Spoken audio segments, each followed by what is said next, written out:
And welcome to Justice Serve TV. Michael Bryant here. Linda Kenny And Bodden. the Kenny Bodden. I'm over here. I'm over here. There. Hey, welcome to the show. We've got a few things to handle. Primarily, we're talking Adelson because, it's coming back from, I don't know, is that right to say it's coming back from the dead? Anyway, there is a trial date. Some things have been happening. Some secret documents were sealed, unsealed, and then sealed again. And I think we ought to talk about it.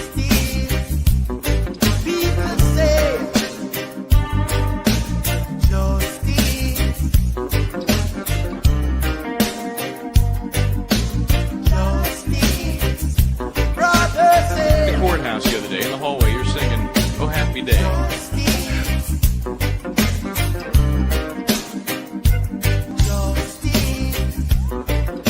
One word prayer.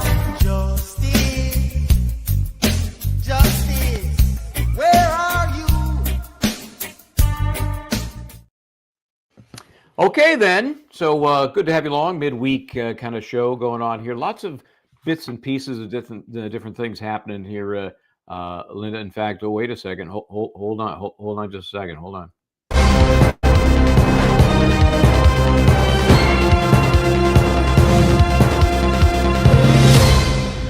So let's shift gears before we get to the Adelson case, the Donna Adelson case, Mama Donna.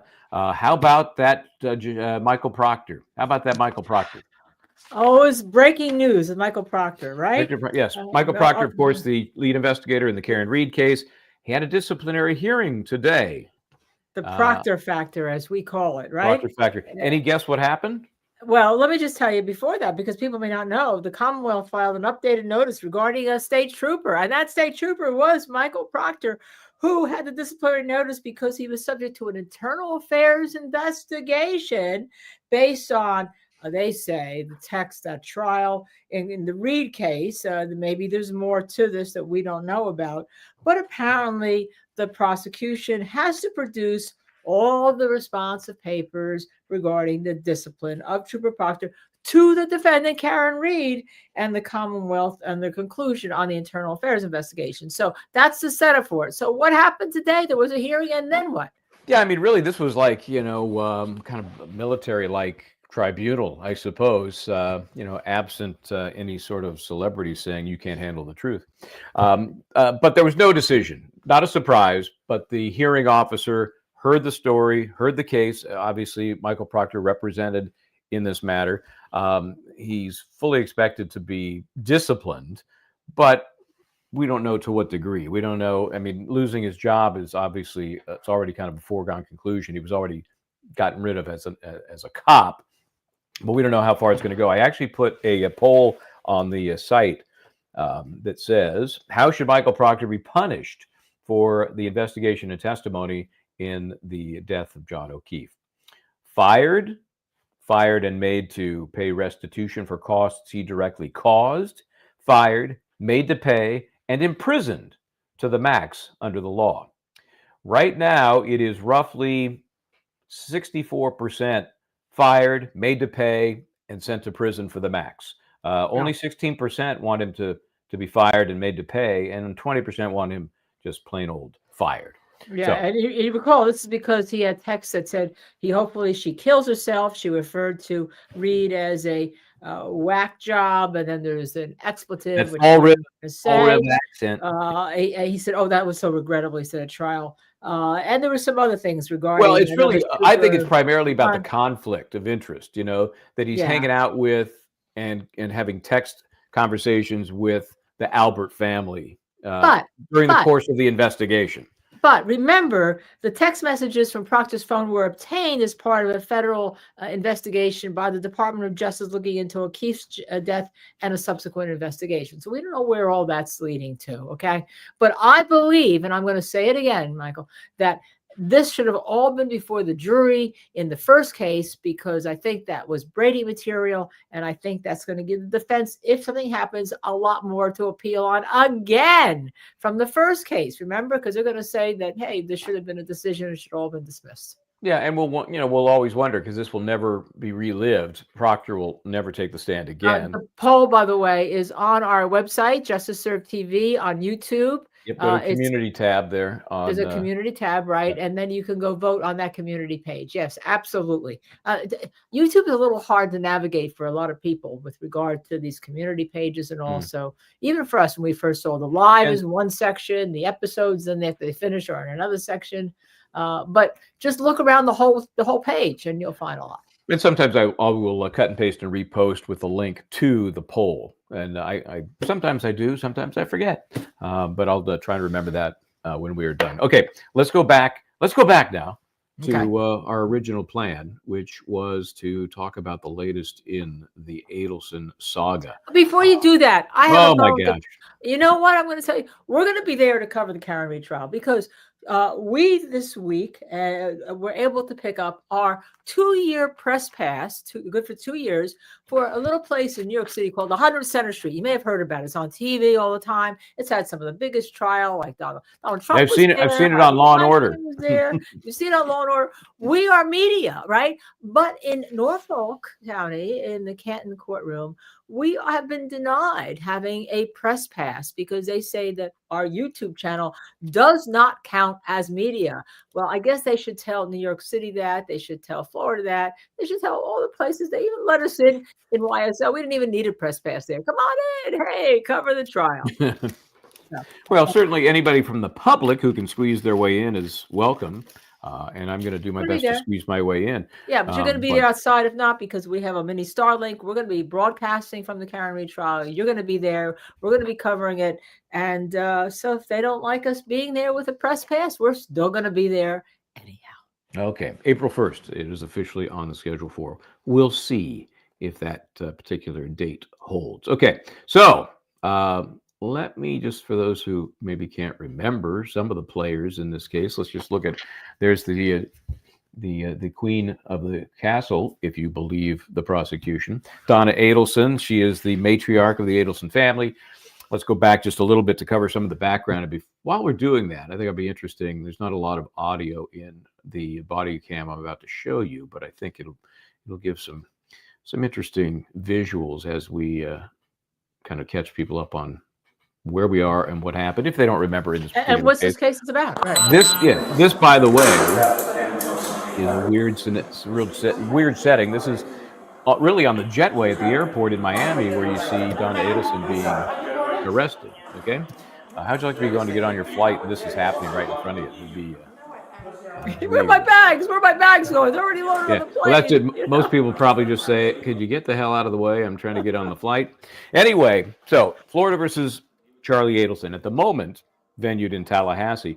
Dan Markel, the victim, he was the former husband of Wendy Adelson, who has testified in every single trial there has been. They had a custody dispute over the kids. He was living in the Tallahassee area. They meaning Wendy and Donna, the grandmother, wanted the kids closer to them and wanted to move to South Florida. So there were 3 trials. First, there was the alleged hitman who was allegedly hired by, I don't know, was it Charlie? Was it Wendy? Was it Donna? Was it the whole Adelson family? And he had an associate. And then Catherine McBenoit was both connected to the shooter and also connected to Charlie Adelson. Tell me, girlfriends, boyfriend. It's hard to tell exactly what was going on, but they had a relationship. And in theory, Charlie used Catherine McBenoit to get to the ultimate shooter and arrange that. That was a guy named Sigfredo Garcia. He was convicted in the first trial. Hung jury as to Catherine McBenoit. And so she was tried in a second round, found guilty as well, again, in the murder of Dan Markel. He's the FSU professor. He's in his car, drives into his garage, bang, side of the head through the window while he's on the cell phone. So an outrageous case that, by the way, happened in July of 2014. So coming up on 11 years, this family saga has been playing out. And so now, where are we? You'll remember when we began our Where in the World is Justice? Remember that little ditty that we're doing? First place we chose to go was Tallahassee for the Donna Adelson trial. We had covered the other trials when we were at Law and Crime. It's a natural for the kind of notoriety and salaciousness that people love. So we were going to go down there, and literally on the eve of my taking off to go down there, canceled. Why? Well, because Donna Adelson had chosen to have the same attorney that her convicted son, Charlie Adelson, used. Now, it doesn't take a legal scholar to say, whoa, wait a minute, that probably is a horrible idea.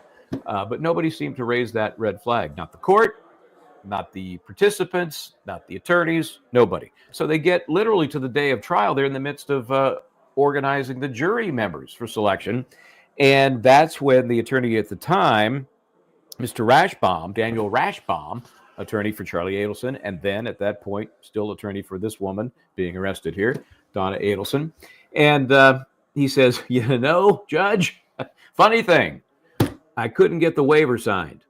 Charlie Adelson refused to sign a waiver, which he needs to do because there is a potential conflict when you represent two different defendants in a murder case. There may be issues that are of adverse interest between the two, so you have to have separate attorneys. And if you're not going to have separate attorneys, you better have a knowing, intelligent waiver of that conflict.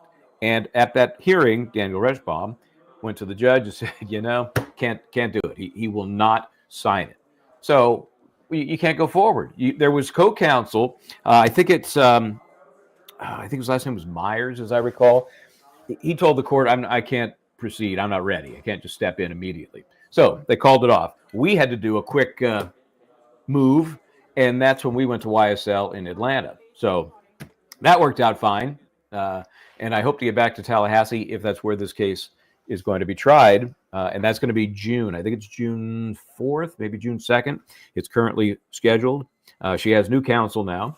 And that is the subject of this latest shenanigans. What they've done now is the new counsel for Donna Adelson has filed for a change of venue out of Tallahassee. And you might wonder, why, LKB? Why would they do that? Too much media publicity?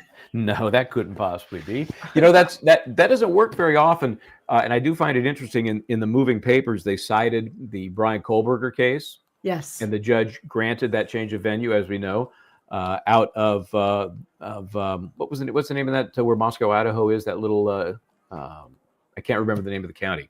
I think it starts with an L. Anyway, they moved it to Latah County. Yeah. Yeah, there you go. They moved it to Boise, Ada County, which is obviously much bigger. And this media, it is media. But let me just stop. Media meaning social media? Could that possibly be media? I don't know. You mean like a YouTube channel? Yeah. Nah, that's not media. So what they decided was, in relying on this Kohlberger case, that the distinction that court made in Kohlberger, that this court is now being asked to be made by Donna Adelson's attorneys, is that it's more than just your normal newspaper headline or local news story. It's pervasive. And one particular event led to this motion. And that's a very long way about going at how we're getting to the reason they wanted that change of venue. And that's what they haven't, by the way, it hasn't been ruled on yet. It's just been filed. But what started it was an off the record, I shouldn't say off the record, a sealed hearing that related to the oldest Adelson son, Ronald. He is, as they say, estranged from the family. Robert, isn't it Robert? I believe it's Ronald, but you check with. Oh, it is Robert. You're right. It is Robert. Rob, I think, is what they have been calling him. Anyway, so Rob had some issues with the family. It had to do with a girlfriend that he was very interested in who was not Jewish, and the family made him effectively break up with her. They were on and off. He actually got married to somebody else. He's a doctor, and he's a doctor. The woman he wanted to marry, who was of Hindu faith, also a doctor, medical school doctor. They met, and the family objected to it, from what my understanding is at that time, and Donna Adelson may have, although we don't know what it is, said a or more racial slurs. Yes. Yeah, and so, obviously, that doesn't paint a very good picture of the defendant in the eyes of the jury. And so what the attorneys for the defendant are saying is, hey, we can't get a fair trial here because all of this pervasive publicity including this new information, it just puts it over the top. If, in fact, we hear about some racial slurs she used against the former girlfriend, now wife of, because he got married to somebody else for a few days, and then that didn't work out. He realized it was ridiculous. He was doing it trying to please his parents. And then now he's married to the subject girlfriend woman that the family rejected. So they are at odds. So it's believed the prosecution wants to call him to talk about the interactions he had with his mother as it related to any sort of conspiracy. Remember, she's accused in the conspiracy death of Dan Markel. So that's what they had to dig into at this hearing, which was sealed. Why did we get it? Why is it out there? Well, because Daniel Rashbaum was replaced, right? You got to get new attorneys. That new attorney wanted a copy of this sealed transcript, and the court clerk or the clerk's office just kind of forgot or messed up, and they made it unsealed so that the new attorney could get it. Right. I mean, it seems to me it's the laziest way to do it. There are other ways, but that was a lazy way to do it, and turns out it sat there unsealed for about 10 days. So in that interim, in our case, Diz grabbed that so we could have it and take a look at it, and now it's of course it's gone again. So did the leading the paper in Tallahassee grab it. Yeah, of course. Right, because it was open. It was unsealed. This secreted hearing. By the way, the hearing had been secreted, right? It was an in-camera motion hearing to begin with, right?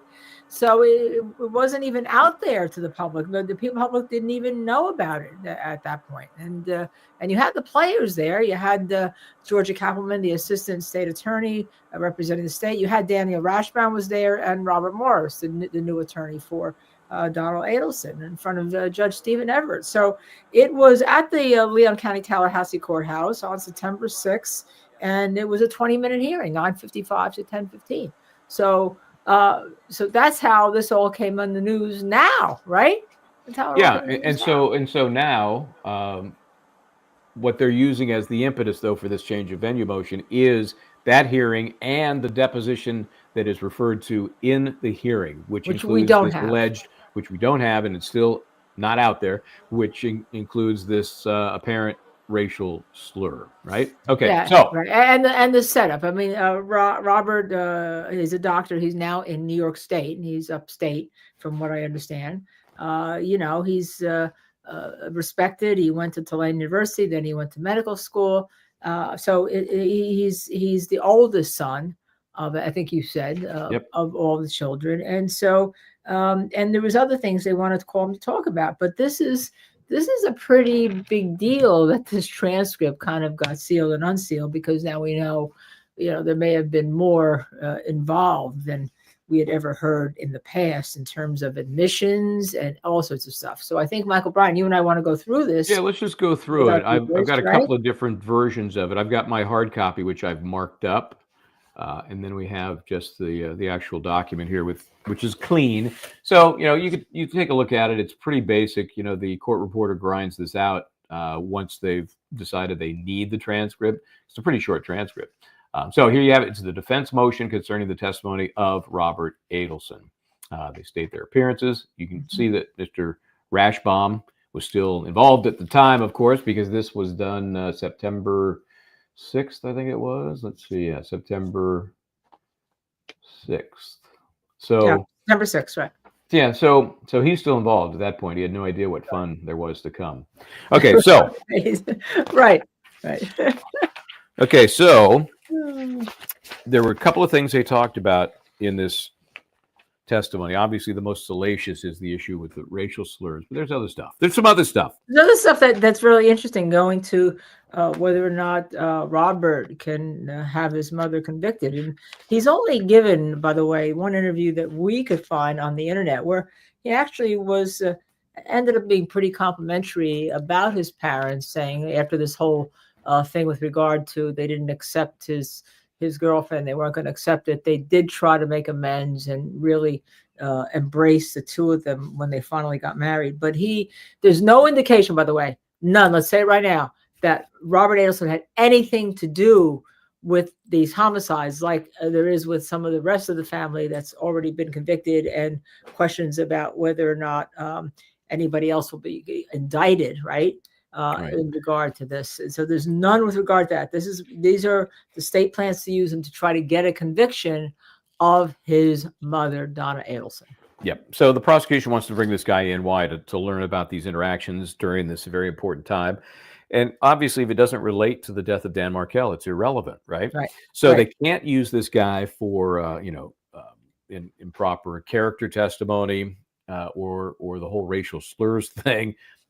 They could use him for just facts. What do you know about this happening between your mom and your sister Wendy, or your mom and Charles, or your mom and any of these other players that have already been tried and convicted.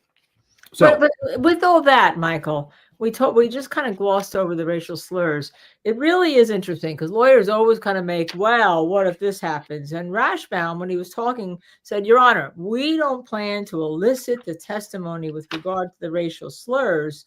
And the court said, why would someone need to use racial slurs, right? Or slurs. I guess I should say slurs. We're assuming they were racial of some sort. well, no, they say racial. Okay. In the first reference, they don't. They That's just right. say eliciting testimony of slurs. The court says why someone would need to use these slurs, but later on, and we'll see, they use the term racial. You can But see then Rashbaum says, I can't imagine a situation that would come up. But there's always a but, right? If I'm not imagining something and it comes up, then we won't do it before alerting you first and the state at sidebar. So he's saying we don't plan to do it, but if something happens at trial, we'll just tell you that we do intend to do it. So what is that all about, Michael? Well, I mean, that's normal. I mean, it's not like they're going to sandbag purposely, but they don't want the court to say to them, if something evolves during the time of trial, say, counsel, you promised, you swore, this was never going to be an issue, and look, now it is. You always got to leave the door open, because why? A trial is a living, breathing thing, and you never know what's going to happen. And the court looks at this kind of like a motion in limine. And they are certainly subject to change their opinion on what is and isn't going to come in, depending on direct examination. Maybe it opens the door to something on cross. And so these things are always subject to being revisited by the court during the course of trial. I have a sneeze. Okay, I sneezed. Sorry, Michael. Sneezed? I sneezed. Sorry, all. Okay, so anyway, so where are we now? We're in the middle of, like page 4, talking about character opinion. Page 4. As we showed why his opinion testimony, as well as his character opinion testimony, is not admissible, then we look at a third component, which is potential admissions. Okay, and why is that different? Let's open up the justice served classroom. Why are admissions different, LKB? From what? From character opinion testimony? Yeah, from these other items. Character opinion testimony may, first of all, it's irrelevant what his opinion is on the character of his mother, right? The question is whether the state has proof beyond a reasonable doubt to show that she did it. But if she made certain admissions and they don't have to be like, I did it. They could be like, why wouldn't, what would you think of me if I did it, right? Kind of like an OJ admission type bit. That does become, because then the jury can use it for the weight of the testimony, whether she was involved in the actual hiring of a hit person or conspiracy to commit murder. What are the charges against her again? We forgot to say what the charges No, I are. mentioned it early on there. Conspiracy to commit murder as to Dan Markel. That's the top charge. Okay. All right. That's okay. So the question as they're going through this discussion is, well, what opinions might you be trying to elicit, and are they going to be legitimate or not? I mean, the court at this point is not saying all opinions are inadmissible. The court's trying to flesh it out. What are you talking about? And it turns out that the defense is anticipating, this is on page 5, follow along if you can here, that the defense thinks the prosecution is going to try and get Mr. Adelson to say, well, my mom's basically a tough bird, that she's not going to back down. She is not gullible. She is very sharp. She's someone, it comes up at some point later in the hearing, that she thinks of herself before anybody else. Okay, that's his opinion about her personality, and that's about as character-based opinion as you can get, right? Right. You wouldn't let that in, would you? No, I wouldn't let that in. But the interesting thing is there was and so here's the things we don't know, but we can assume. Why this? Why that? Why did he bring that to law enforcement's attention or whatever? I won't be asking him any of that on the stand. So what would he have brought to law enforcement's attention? Was it that he believed his mother was a murderer? Because the court then says, I think it's fairly clear as a matter of law, no witness gets to come in and just wildly say, I think the defendant's a murderer. So it seems to me if you backtrack that, he may have gone to law enforcement, if we read between the lines, and said, well, I think my mother may be a part of this conspiracy to commit murder, right? Or else why would the court ask that question? I mean, that's certainly that the question about, I think she's the kind of person who'd murder somebody. That's the extreme end of the spectrum, right? That's an easy call. So the court is saying here, well, it depends on the context, depends on what else you're wrapping that piece of information around. And you hear, and just so you have the right names here, of course, Rashbaum gone, was involved at the time, and Ms. Dugan for the prosecution is basically saying, hey, wouldn't his 18 or 20 years of living with his mom provide him the personal knowledge to know whether she's someone who is gullible or not? And the court said, hey, it's the context, Let me see if I can cue that up for you here. Yeah, wouldn't his 18 or 20 years of living with her provide him the personal knowledge to know whether she's someone who's gullible or not? The context of how you want to use it, I think, comes into issue with that. Obviously, the mother-son relationship, him knowing her, having an intimate knowledge of her, that's going to satisfy a certain foundational basis. Without knowing, and I obviously cannot compel the defense to show their hand, nor am I trying to, which aspect of either the elements of the state's theory is this going to cover as part of the case in chief. Maybe that's the better way for me to ask this. So the court is already saying, well, clearly this is opinion testimony, but maybe it comes in. Right. It's interesting because then Rashbaum says, hey, he's a doctor, but he's not a licensed psychologist. So he really can't say whether she's gullible or not, or whether she's a tough bird, or whether, because I assume that's what we're hearing basically is the anticipation of the defense saying Donna Adelson was gullible, and therefore anything that she may have said it wasn't what it sounded like, because she'd buy, she just doesn't get it, right? She's old, she doesn't get it, she's my mother. And so that's kind of like the context of the Rashbaum said, well, he then can't say anything with regard to that because he's not a licensed psychologist, even though he is a medical doctor, right? Yeah, and they're not even suggesting he's an expert in this case. He's just a lay witness. He's a precipient witness to things that were said, not said, things that were done, not done. If we look at page 7, the middle of the page, where Rashbaum then says, so him pontificating, I think my mom is a very smart woman, is not relevant towards whether or not she committed murder, right? Right. I mean, that's clean. And it's clear that, that means that at some point he was saying to the police that maybe his mother was a murderer. That's really what's coming through to me here. And we have there's a deposition that may have more of that we don't have. Right. The deposition, again, has very specifics about the racial slur and some of the other issues that they're talking about much more kind of tangentially. They're just barely touching on them. So ultimately, Rashbaum says, it's obvious why they're calling this individual. Let's not hide the ball. They're calling it because they want the jury to know, without him saying it, because they're not allowed to. They're not allowed to get into it because it's his opinion, that he believes that his mom is guilty. Right. That's essentially what they're calling him for. Right. So, and interestingly enough, though, even before that, the court mentioned to him, before you get into that, Mr. Rashbaum, he says, well, let me put it this way, Mr. Rashbaum, as part of the state's case in chief, you may be correct.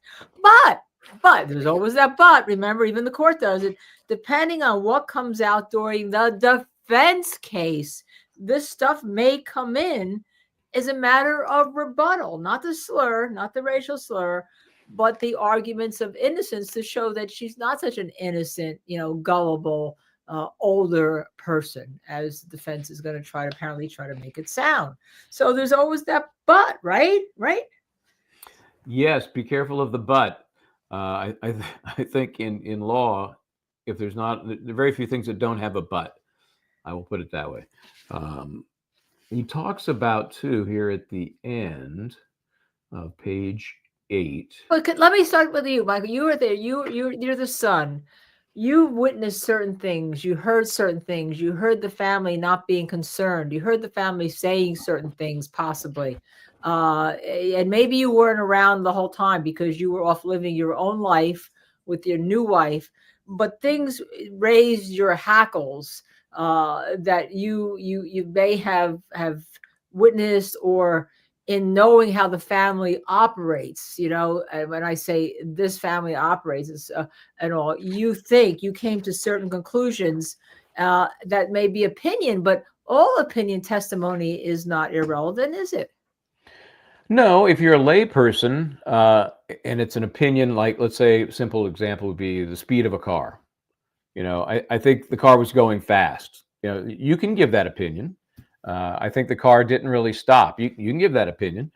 So yeah, there's some limited use for lay opinion, and if it gets beyond what people would experience in their normal lives, then it's escalated to expert opinion. I want to talk about here on this page where they talk about admissions, right? Right. Okay, because that's obviously another exception to the hearsay rule.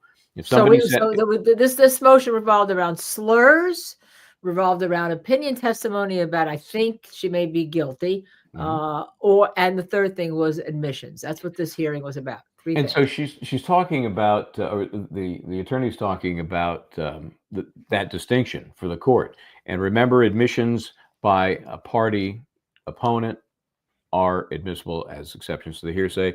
They could also be admissions against interest, penal interest or economic interest. That's not the case here because she's the defendant. Okay, so let's see. This court should protect the defendant's right to this jury being prejudiced by them being able to show through inadmissible evidence that this son has an axe to grind against his mom. So don't you think, whatever part of this comes in, LKB, if I'm trying to water down that's a very dangerous opinion, obviously, right? If it's allowed in, aren't I going to get to come in and say, well, you're just mad because of this whole girlfriend now wife situation, right? That's what you're going to do, and you're going, but here we go with the but again. We can talk about it later on because Dr. Adelson, Robert, did appear on a podcast very early on, and we'll talk about the fact that again he was pretty, shall we say, okay with how his parents then later reacted and accept his wife. So that may end up. You got to be careful here, right? You got to be careful if that's the way you're going to go and say, well, you're just you're doing this because you've got an axe to grind, as opposed to this is what you heard and it pains you, but this is what you heard. This is what you heard. And, you're not, you weren't really part of that. You left that family dynamic before this happened. Yeah. I mean, there's certainly tons to work with in terms of diffusing why he's biased and why he would say the things he's saying other than they're true. They're just flat out lies. Why? Because you're pissed off. And this is your way of getting back at mom. Pretty severe way of getting back at mom. But I'm sure when they were rejecting his then love girlfriend to the point that he dumps her, marries somebody else, and realizes that's a mistake, maybe you got a little built up animosity there, Yeah. And so you don't know the foundation. You don't know the transitions here. And at some point we should mention that this case is so old that it involved an alleged killing because the Adelson family, according to the prosecution, now there may be more to it, wanting to protect the fact that the mother of the children, Wendy Adelson, wanted to move back home closer to her parents rather than having Dan Markel take the kids someplace else where she couldn't see them as much. That was the basis, but those kids were young then. Those kids are kind of grown now. That's how old this case is, right? Yeah, I mean, it's but 11 years. The victims in all of these cases, no matter who is guilty and who is innocent, are always the kids, right? They're always the children. Well, how many cases do we see where it spawns violence, this custody issue. The Wagner case I think of in Piketon, in Piketon. You know, it seems like ridiculous to get from, yeah, we're battling over who has custody, to killing, in that case, a whole family. In this case, the loving father and husband. Right. So, who's been found guilty? As we know, just one son has been found guilty. The younger son, the younger brother of Robert Adelson, Charlie's been found guilty. Charlie. We know that Catherine Meg Benoit, and the two hit people that were involved, Sigfredo Garcia. Right. And then the question now the mom's been arrested, and the question is that people have, well, does that mean the dad's going to be arrested? Does that mean that Wendy, who has immunity deals, is eventually going to be arrested? What is the state doing that's taking so long?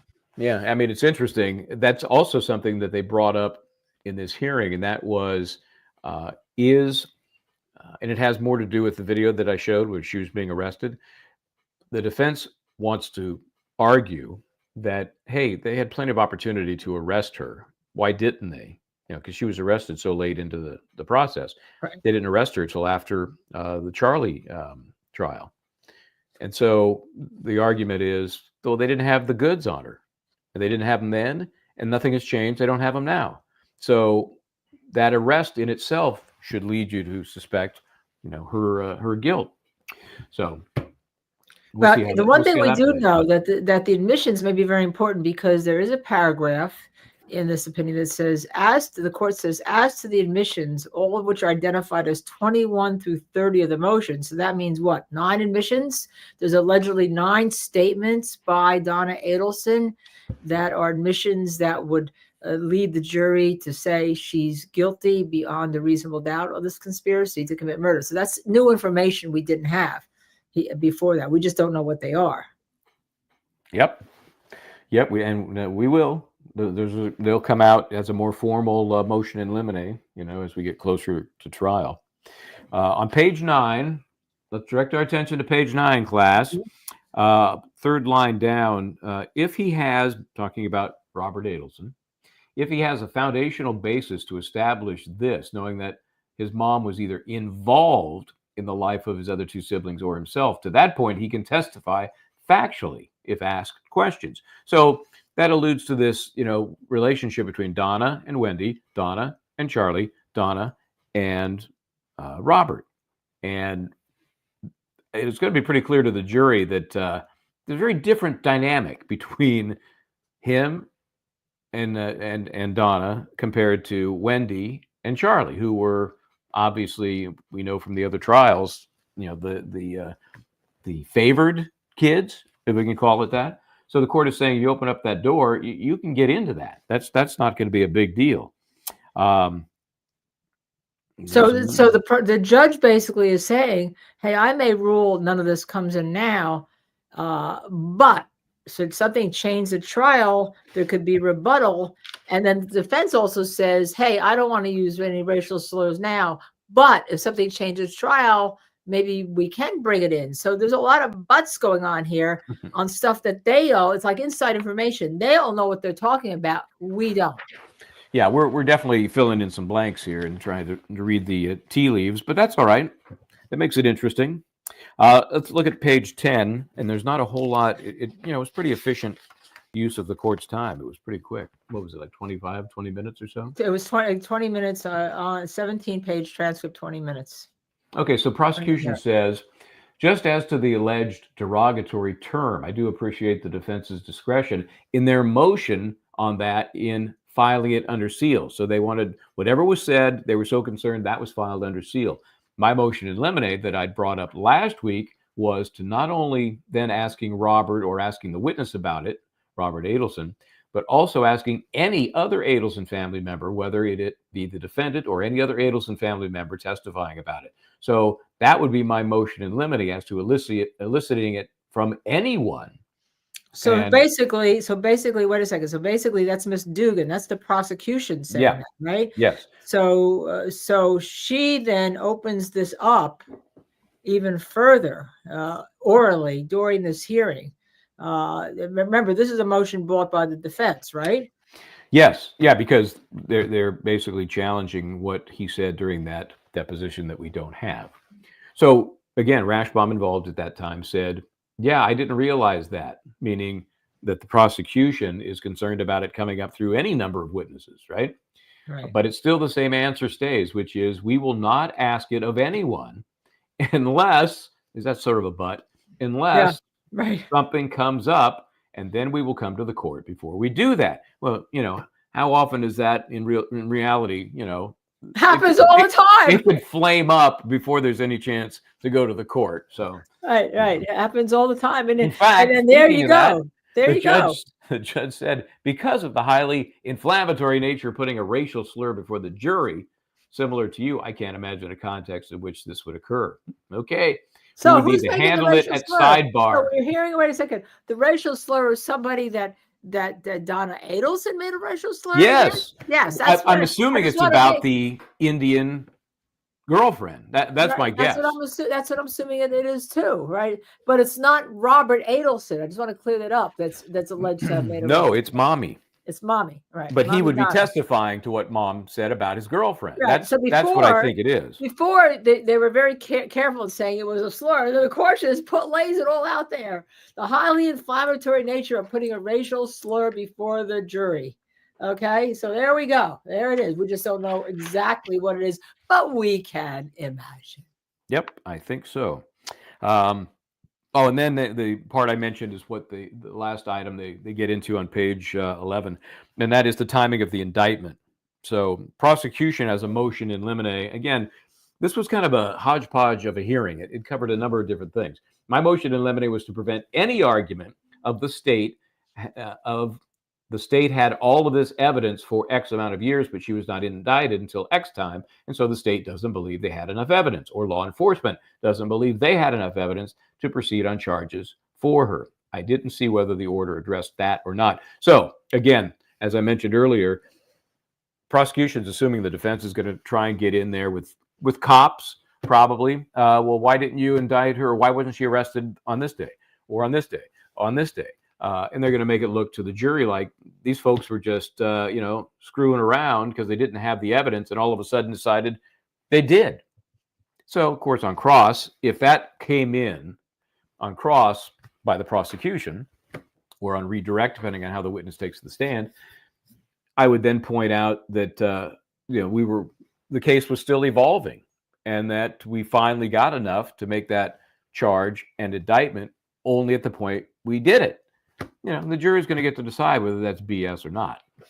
So remember, this initially was a motion by the defense for three things. One, we're not going to have the racial slur. We're going to tell you that we filed the slur, filed it under seal. But secondly, the opinion evidence, whether mom is gullible or not. And the third thing is the admissions. But then the prosecution comes in and then makes their motion in limine orally. And the big one is this one. Hey, you defense, we don't want you to ever say from this jury that we didn't have the evidence. And because it was so long to indict Donna Adelson, therefore that means that she was not guilty and there was some kind of other motive going on.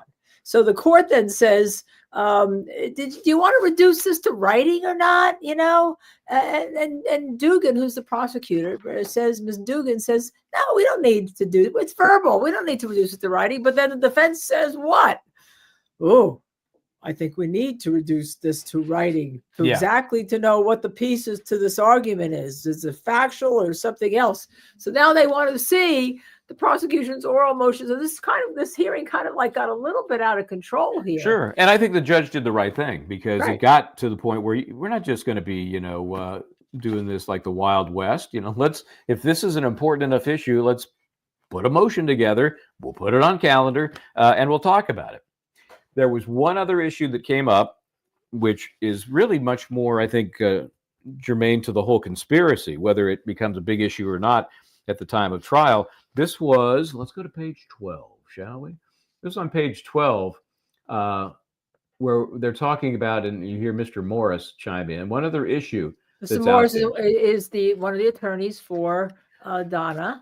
Yep. And I believe, I'm not 100% sure, that he's gone too, because I think when Rashbaum went, this guy ultimately had to go too, but I'm not 100% sure on that.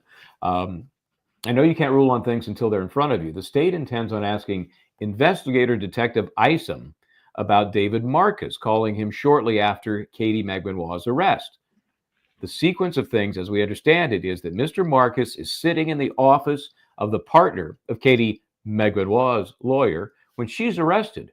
The partner calls the partner, and Mr. Marcus learns of the arrest, so he is asked for the phone number of the investigator to call on behalf of Charlie Adelson. Remember, Catherine Magwinoir, one of the first arrested, one of the first tried, and after 2 tries, was ultimately convicted.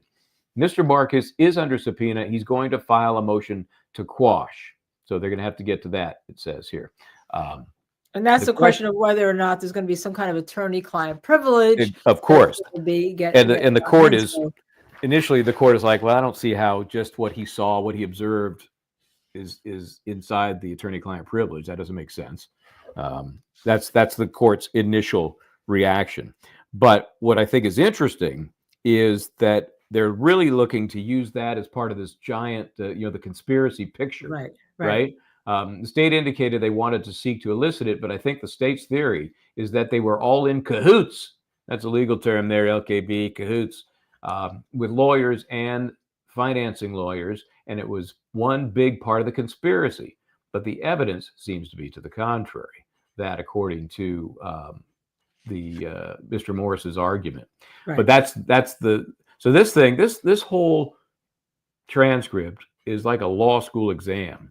But then the court responds, right? The court says, well, okay, as to that point, what is the state's response? Even though this hadn't been a brief motion, and he's going to be asking for briefs in it. So Ms. Kappelman, who was the prosecutor who's been trying most of these cases, she's really got all the facts. She knows these cases inside out.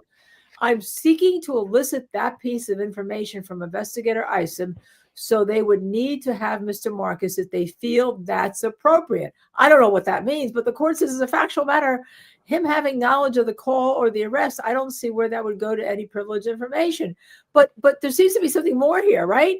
I'm seeking to elicit that piece of information from investigators, so they would need to have Mr. Marcus if they feel that's appropriate. Appropriate for what? Is that the appropriate for the same thing that the Moore said, the defense attorney, that they just want to say, here, throw this hodgepodge in, and all of you, they're all guilty because they were all talking, and yes, and the son who's already been convicted, he calls the investigator right away. Oh, wait, why are you arresting? Why are you arresting them? Well, I think they've got a good argument. I don't know if anybody would believe that helped further the conspiracy, but I do believe whatever happened is outside any sort of privilege. Yes, and they're going to further argue that. But as they were wrapping up for the day, this would be on page 15 at the bottom. Mr. Rashbaum, again, no longer there. Well, I guess here it's not our issue, but we're letting the court know that when they bring this up, we have him under subpoena. He is going to move to quash, is what we're told. But what we've told him is our questions that we would ask him have nothing to do with communications he had or didn't have with Charlie Adelson and his attorney. So that's the big difference. And then the court, of course, says, so you're wanting to know, are they attempting to pierce the privilege for some purpose? Rashbaum, yes, we don't know. I think the answer is no, says Ms. Kappelman. No, Judge, I would not ask his client any questions about his communications. So then it gets us back to, he's a fact witness. Is he going to give the jury anything that helps support the conspiracy to commit murder theory? And well, again, that's what Kappelman is. Kappelman says, "Hey, but wait a second. We don't think that what the defense is saying is how it really went down. So that's what we're talking about. We're talking about a factual difference." So then the court throws up its hands, right, and says, "It sounds like this needs to be reduced to writing. Please prepare the motion." Right? Oh yeah. Well, guess what? Because it's all over the lot, right? We all know what's going on here. This is a dance. Well, it's all to be learned as this case unfolds. And this will be a very interesting ruling on the various things before this court, not just the in limine motions, but what's going to happen with the transcript. Is it going to be unsealed? Not this transcript, right? The transcript of the original conversation with Robert Adelson and what he knows, thinks he knows, wants to testify to about his mommy. But that's So- interesting. In Florida, having experience in the Casey Anthony case, all discovery that's traded is public. Aren't there Sunshine some- laws. Sunshine laws, like, as a matter of fact, we'd Yep. see it in the newspaper before we get it. Or it would be, we'd get it when, thousands of pages, wouldn't have time to go through it. And the next thing you know, it's already released to the public because of the sunshine laws. But wouldn't it be in a police report what Dr. Robert Adelson told the police officers? Wouldn't that be in a police report that be traded in discovery somewhere? Are you talking about a racial slur that would be in a police report, or Yeah. Then they interviewed him, wouldn't it be? That's don't know. discovery. That's discovery. Yeah, but okay, so the police are investigating him and ultimately rule him out, right? I don't know if I think he probably got ruled out so quickly that they didn't Right. get into detailed interactions between he and his mom and how she felt about this now wife, then girlfriend. I don't know if that to me, that would not come up in a fairly superficial police interview. That would, maybe if you're drilling down because the guy's a suspect, you might get into some of that. I would be surprised to see it in a police report. Well, but the fact that he even went to the police, because they said something about him going to the police and reporting things in this hearing, right? So that's, I don't know, Michael. I don't know. We don't know what it is. We don't know what any of this is. No, we don't. Are you going to go to the cops and say, my mommy said bad things about my girlfriend? I don't know about that. Well, if they interview, what if there's an interview, right? What if there's an interview and says, shouldn't that be memorialized? I know, down? but what I'm getting at is I can't imagine that in an early interview, and this guy would have been dropped from the suspect list pretty early on. He wasn't in the area. He had no real close connection to those they thought might be involved. I'd be shocked if it was in a police interview, but who knows? I don't know. It's another unknown. If it's out there, it's going to surface. I know that. It hasn't surfaced yet. Although this is an interesting thing, it hasn't surfaced yet. So that's where it kind of landed. With the judge was going to file some orders, but it's all kind of still up in the air. It seems to me, with the but, right, and the new motions for in limine, and then they had one other final, like how I call housekeeping motions when I'm before court.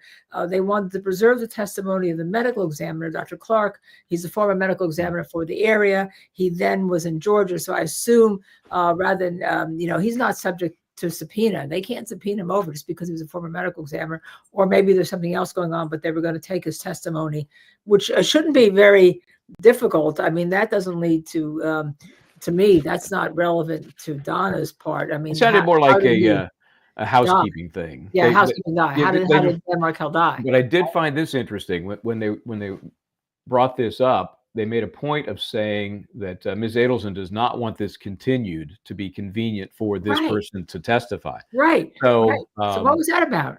Well, I just think she either herself or has been advised by new counsel that they don't need another continuance, that they're ready to go. I think it's probably personal. She was probably ready to go when she thought she had rash bomb, back in September. Yeah, I think her feeling is, let's just do it. So. Well, very, very, very interesting. This raises a lot more issues, with the first-degree murder, conspiracy and solicitation, the contract killing of Dan Markel raises more issues. It's amazing to me. It's amazing to me. The failing to seal a transcript. I mean, and now we know that there's the family dynamic is out there, and that one of the sons may have believed that his family was involved. Certainly his mother was involved. Okay, so now, no matter where this trial is, whether it's in Tallahassee, maybe they move it to Orlando or Tampa, I'm looking for jury members that have Indian heritage somewhere. If I'm on the defense, I'm looking for somebody that relates to the Hindu religion, because somehow I get the feeling it's coming up, whether it's in the form of a racial slur, or maybe it comes up in the context of the divide between. You don't have to have the racial slur to paint a picture of a divide between Donna Adelson and Robert Adelson and his girlfriend, now wife, right? Right, and then you say he's biased. He's biased. Exactly. So I think that's going to be an issue during voir dire. So. Yeah, and it may be an issue that you don't even get to say what the racial slur is, but there was a racial slur, wasn't there, and you didn't like it, and the judge may limit that. That could be. That'd be kind of a mixed bag. That'd be interesting. Yeah, that'd be splitting the baby in terms of don't say it. You can say a racial slur, but you can't say what the slur was. That'd be an interesting ruling. Yeah, and we don't know when these statements. We don't know when Robert Adelson was interviewed by the police to have these 9 alleged admissions that now are there. I mean, it would seem to me that if he was aware of the family dynamic, that how could this just be against Donna Adelson when you allegedly have the whole family that was involved in this? You've got Wendy has immunity, so we don't know whether or not they, and that I find that interesting too. Or not, and Charlie's been convicted. Yeah, I mean the whole Wendy thing. Everybody's the internet pops up all about Wendy. Why hasn't she been? Right. She is so nasty in her attempts to be sweet. If that makes any sense, she's just oozing with privilege. So we'll see. We'll see if it ever trickles down. She testifies. But she's needed to testify to get convicted. Oh yes, she has testified. Yes, and she's got some sort of immunity deal. I think the details are a little sketchy, whether it's use immunity or qualified immunity. I'm not sure. I'm not sure it's really out there, and I'm not sure anybody knows for sure exactly what she's protected from. But I think we're going to hear more about Wendy after this trial. So trial's coming up in June. Who knows where in the world justice might be? I mean, I don't have the hotel reservation still that I had, but hey, it's pretty easy. Well, I'm a press pass there. I'm sure of that. It's pretty easy to get to either Tallahassee or Orlando or Tampa. I can't believe they'd move it to Miami. That's probably too far. Jacksonville, maybe. I don't know. So first of all, I'll just ask, grant the motion or don't grant the motion for change of venue? I don't know. I think you got to wait and see what the jury says, because, we can talk about this all. What the judge says, you mean? What jury. What potential jurors say. Oh, you mean when they're going to do you think they're going to do a poll of some sort? Yeah, because remember, you've had a number of trials here, but they had no problem finding a jury in Charlie Adelson's case, because we all think these are important. We've been following these for 11 years. But think about jurors who are, you can be 18 and serve on a jury, right? You're born like almost after the time that this whole thing happened. This may be on the top, not on the top of your list of what you're paying attention to. All right. I agree with all of that, and I'm making a ruling today. Denied. No. Denied. I think the fine nuance, reliance on the Kohlberger case, not counted. It's just too minor a nuance of the big picture of the press that has covered this case for the last 11 years. It's just, to me, it ain't enough to push it over the hill. So, well, also Kohlberger had, let's face it, Kohlberger, the slaughter of the 4 college students, had worldwide coverage. All right, this has not had that type of coverage. I don't care what you say. It's had coverage on crime networks. It's been big, but not because of who Dan Markel was, and we should remember that. Here's the difference, I think, in the Kohlberger case. They were in a dot of a county that could barely handle the hearings they had, let alone a trial. So part of the consideration there was, and this is legit, just the logistics of handling it. Do we have the bodies to do it without spending money that the county doesn't have? What about traffic control? What about the press, those pains in the ass that are going to be all over the place? Those are all legitimate concerns. That's why I think it tipped the Kohlberger case into a motion to change that venue to now Ada, which is 10 times the size. And this is Florida. It's 6-person jury, right? It's not a death penalty case, right? So yeah. So again, jury denied. Well, but you know what? Even when you say that now, you always have to say, however, if we can't get a jury, Mr. Defense Attorney, if you're still a Mr. Defense Attorney, if you can't get a jury, you can bring it up then, right? If everyone says, no, we can't make an opinion. Yeah, if they, let's say, and this is, again, part of the reason they moved Kohlberger, because the pool of potential jurors was tiny, considering how many they expected they'd have to get rid of, right? So, yeah, if they start picking people out of a hat and, 8 out of 10 are disqualified because they already have an opinion, they're already set in what they've heard from the press and from those crazy YouTube channels. Then yeah, you're right. It could disrupt things. Okay, so we asked the 8 ball. Hold on, I have to get my. The problem with all this is that Dan Markel is dead. His kids don't have Oh, a I father. know. Now I'm trying to, I just, these cases develop a life of their own in crime networks like ours, but they really, they have their own life of tragedy, and this is just tragedy. well, now I can't do this because it'll look like I'm making fun of the whole No, situation. don't make fun. Go back to making fun of the situation. No, I'm not making fun. You're I'm making doing fun of what the other. probably is just as valid as any other reason to get the answer on this. Will the Yes. motion for change of venue be Venue. granted? That's What what does we're it say? asking the Magic 8 Ball. And it says, don't count on it. I rest my case. Right. And by the way, just as we're finishing up, Trooper Proctor's trial board hearing, which began this morning, has concluded for the day. Thank you, Factual Lie. The proceedings will resume on Monday, February 10th.